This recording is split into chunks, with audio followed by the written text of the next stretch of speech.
Hello student, welcome to all. बेटा आज आप लोग डीएलएड फोर्थ सेमेस्टर का कंपलसरी पेपर शैक्षिक प्रबंधन एवं प्रशासन के विषय में अध्ययन करने जा रहे हैं। बेटा इसके पहली क्लास में आपने संस्थागत नियोजन का अर्थ, परिभाषा, आवश्यकताएं, उसका नेचर क्या है, प्रगति के विषय में अध्ययन किया। आज आप लोग संस्थागत नियोजन की विशेषताओं के विषय में अध्ययन करेंगे। संस्थागत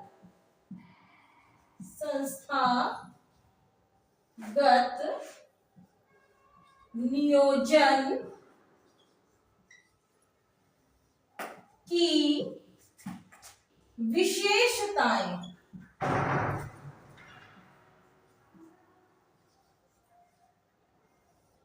संस्थागत नियोजन की विशेषताओं के विषय में अध्ययन करेंगे।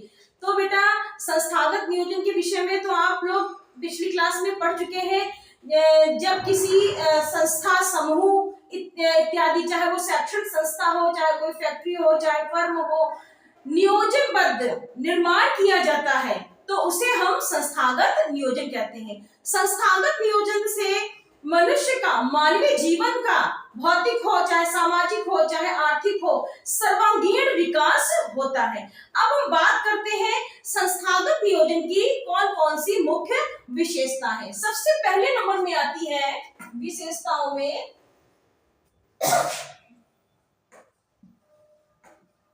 लक्ष्य निर्देशित। लक्ष्य निर्देशित। बेटा जब हम किसी कार्य का प्रारंभ करते हैं, उसको सुचारू रूप से चलाने के लिए हमें अपना गोल निश्चित कर लेना चाहिए, हमें अपना लक्ष्य निश्चित कर लेना चाहिए। जब हमारा लक्ष्य निश्चित हो जाता है तो वो कार्य सही ढंग से होता है। जैसे किसी शैक्षणिक संस्थान की स्थापना करनी है तो हमें सबसे पहले भूमि देखनी होगी, ऐसी भूमि जहां पर शोर शराबा ना हो, उसके ताकि हमारे बच्चों को किसी तरह का कोई व्यवधान ना हो पाए। अगले नंबर में आता है उपयोगिता।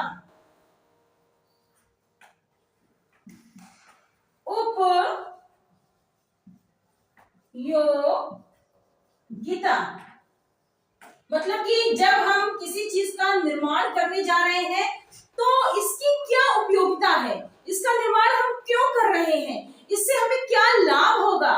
तो इन सारे विषयों के विषय में हमें जानकारी पहले से ही व्याप्त होनी चाहिए। अगले नंबर में आता है थर्ड नंबर में वास्तविक। मतलब जब हम किसी फर्म, संस्था, फैक्ट्री, शैक्षिक संस्थान या किसी का भी निर्माण करने जा रहे हैं तो वास्तविकता देखनी चाहिए कि मतलब कि रियल में अगर हम किसी चीज का निर्माण कर रहे हैं तो इसके मेरिट क्या होंगे, इसके डिमेरिट्स क्या होंगे, इससे बच्चों को या फर्म में जो भी व्यक्ति कार्य कर रहे हैं उनको क्या लाभ होगा और क्या हानि होगा। अब अगले नंबर में आता है लचीलापन।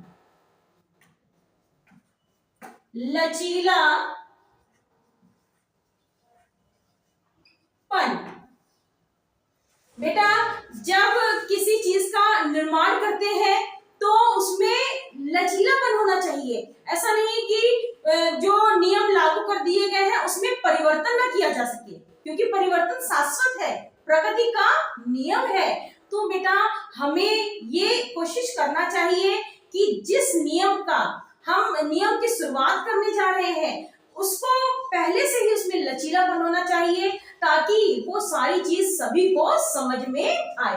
अगले नंबर में आता है प्रेरणादायक।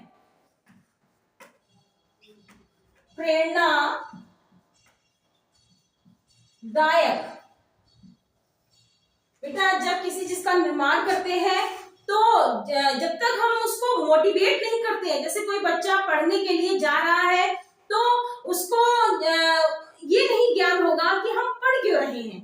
हमें अपने जीविकोपार्जन के लिए, हमें अपने जीवन को अच्छा बनाने के लिए अध्ययन अध्यापन कार्य करना चाहिए, चाहे वो टेक्निकल क्षेत्र हो, चाहे वो शैक्षिक संबंधित, मतलब किसी भी कोई भी क्षेत्र हो। जब तक हम वो बच्चों को या बड़ों को मोटिवेट नहीं करते हैं तो वो कार्य आगे तक ढंग से नहीं बढ़ पाता है। अगले नंबर में आता है विशिष्टता।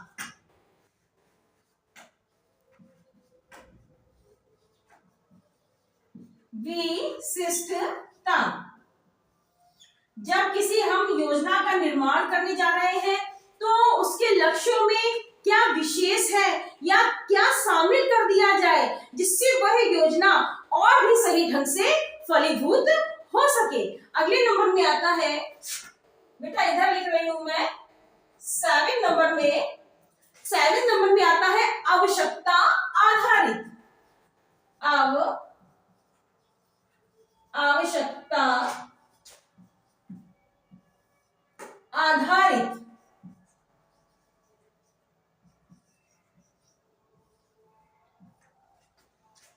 जब किसी योजना का निर्माण करने जा रहे हैं तो हमें ये पता लगाना चाहिए कि इस योजना में किस चीज की आवश्यकता है। अगर हम शैक्षणिक संस्थान की स्थापना कर रहे हैं तो हमें पता लगाना चाहिए कि जो हम भूमि ले रहे हैं उसके अगल बगल कोई शोर शराबा तो नहीं है, इसमें क्या नीड है, क्या ऐसा डाला जाए जिससे ये हमारा भवन अच्छे ढंग से निर्माण हो सके। अगले नंबर में आता है सहयोग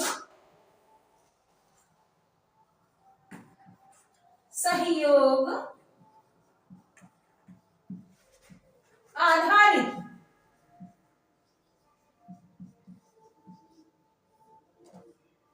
बेटा बिना परस्पर प्रेम भाव सहयोग के कोई भी कार्य नहीं संपन्न हो सकता है।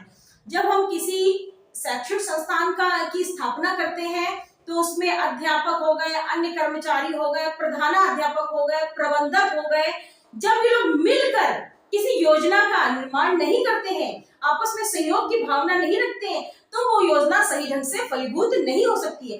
तो बेटा कोई भी योजना हो वो सहयोग पर आधारित होनी चाहिए। बेटा अगले नंबर में आता है प्रजातंत्रात्मक।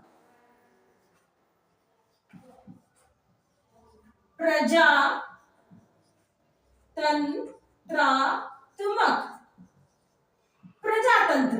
बेटा अगर हम प्रजातंत्र की बात करें तो प्रजातंत्र को इंग्लिश में डेमोक्रेसी कहते हैं।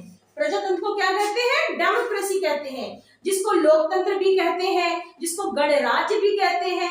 प्रजातंत्र का तात्पर्य क्या होता है? जनता का, जनता के लिए, जनता के द्वारा जनता का शासन। मतलब कि जो भी 18 वर्ष का वयस्क है उसको अपना नेता चुनने का स्वयं अधिकार है। वो अपना मताधिकार, उसके मताधिकार में किसी तरह का कोई भी अवरोध नहीं हो सकता है। तो ये जो प्रणाली होती है वो प्रजातंत्रात्मक होती है। कैसे होती है? क्योंकि इसमें खाली एक व्यक्ति शामिल नहीं होता है। अगर शैक्षणिक संस्थान की अगर हम बात करें तो शिक्षक हो गए, विद्यार्थी हो गए, क्लर्क हो गए, प्रबंधक हो गए, प्रिंसिपल्स हो गए और अन्य कर्मचारी इसमें शामिल होते हैं, तभी ये प्रजातंत्रात्मक होती है। अगर किसी फर्म की बात करें तो उसके भी जो मैनेजमेंट के और जो कर्मचारी काम करने वाले हैं वो सब शामिल होते हैं, इसीलिए इस शिक्षा को प्रजातंत्रात्मक शिक्षा भी कहते हैं। तो बेटा ये है संस्थागत नियोजन की विशेषताएं। सबसे पहले लक्ष्य निर्देशित, दूसरे नंबर में उपयोगिता, तीसरे नंबर में वास्तविक, चौथे नंबर में लचीलापन, पांचवें नंबर में प्रेरणादायक, छठे नंबर में विशिष्टता और सातवें नंबर में आवश्यकता आधारित, आठवें में सहयोग पर आधारित और 9वें नंबर में प्रजातंत्रात्मक। तो बेटा ये थी संस्थागत नियोजन की विशेषताएं। बेटा अगले टर्न में नेक्स्ट टॉपिक के साथ। Thank you.